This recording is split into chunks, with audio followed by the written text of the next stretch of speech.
श्री परमहंस देवाय नमः। प्रत्येक मानव कर्म से बंधा हुआ है। कर्माणि बंधीनि मनुष्य लोके, मनुष्य कर्म से बंधा हुआ है।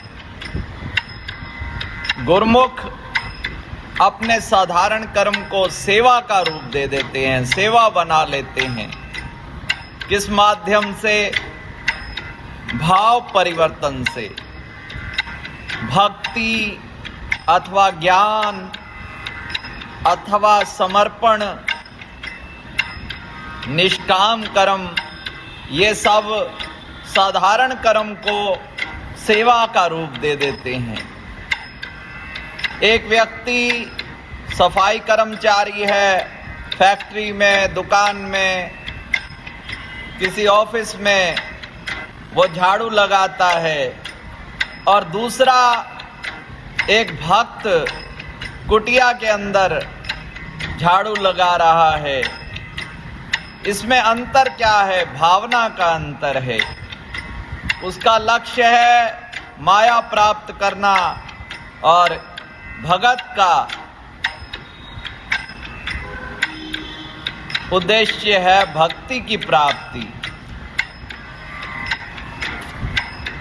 सेवा बनाना कर्म को ज्ञान से,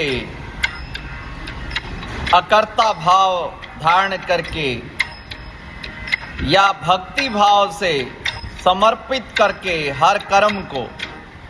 भगवान ने भी स्वयं कर्म का उपदेश दिया, निष्काम कर्म का। गीता में स्वयं सारथी के रूप में उन्होंने सेवा की। और अर्जुन ने